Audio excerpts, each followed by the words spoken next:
Hello, so I'm going to be starting my video and showing you how I got these answers and how I got my graphs going on. Excuse the noise in the background. My dad loves to play guitar, so he's practicing at this moment and there's no other room where I can go. But I'm going to do my best to go ahead and explain this to you. So today we're going to be doing triangular waveform. And so the formula to figure that out is going to be the -20 log h, harmonic number time squared. So then the triangular waveform is only odd harmonics, which is going to be the first, third, and the fifth. And so we have our amplitude and our phase graph. So here, how I got the amplitude graph, well, what we do for that is we go ahead and calculate it. So what I did was I put it 300 times 300, 300 times 2, and then we have 300 times 3, we have 300 times 4, and we have 300 times 5. So that gives us our harmonics that we're going to be using. So I went ahead and I placed them here on a in a little graph that I created, and it just makes a lot more sense this way.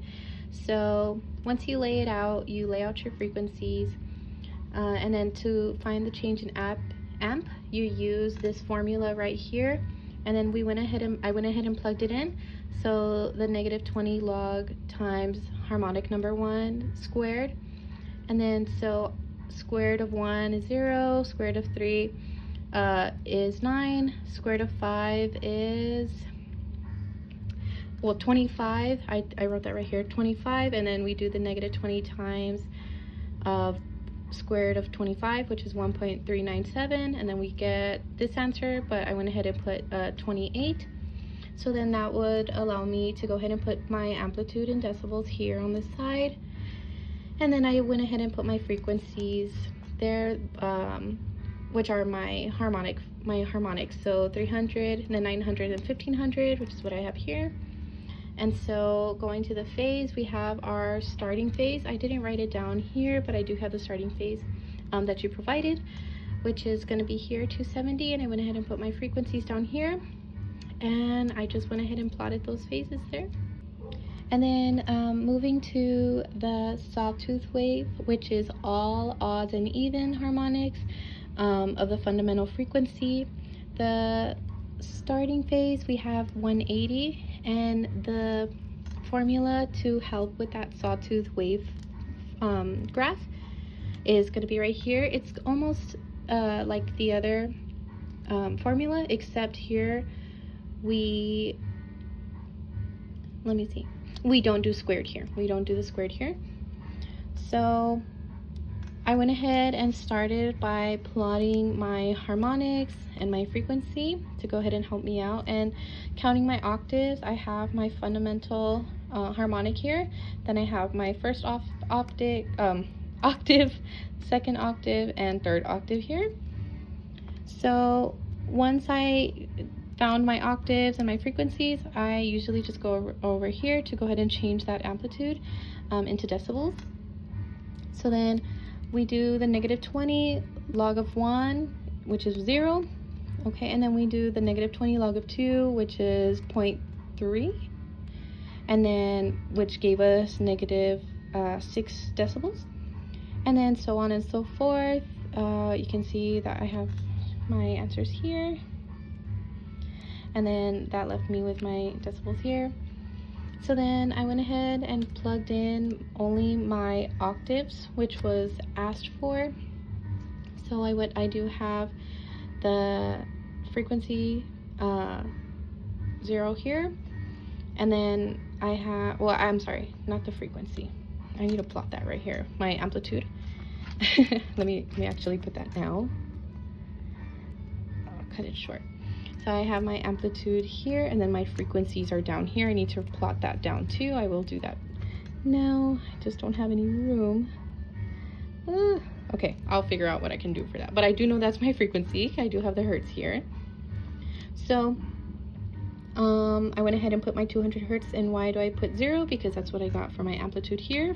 And then for 800 here as my second octave, I have 12 decibels, so I put 12 here, and I will label those two. Label that right there. And then for my third octave, I have 1600 hertz and 18 decibels here. So I put that there, when it hit unplug, and that's how I got my answer for that amplitude graph. And then for my phase graph, I also have the starting point here.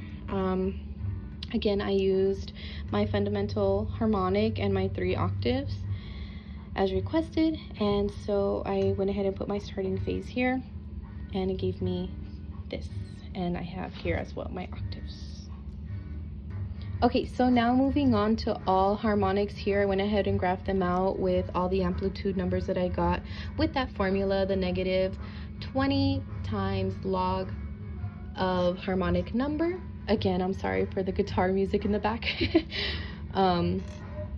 So this is how I got my decibels using that formula of the negative 20 log and then harmonic number times harmonic number. Again, we are using odds and evens.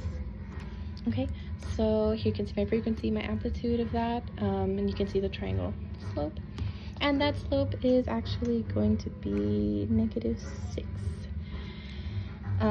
Since seeing through our octaves, we're subtracting by 12, so we have -6, -12, and then that, I'm sorry, we're subtracting by -6, and then so -6, -12, -18. And so moving on to our phase, again, we have here all the harmonics, frequency, and then we have our starting phase, which was provided. So thank you so much, and I'm sorry, I wanted to plan to do this and do it at the same time as that video provided by that gentleman, which he did a great job. It really helped me, but I feel I was still learning, so I kind of messed up a few times, but I was able to really get it, so thank you.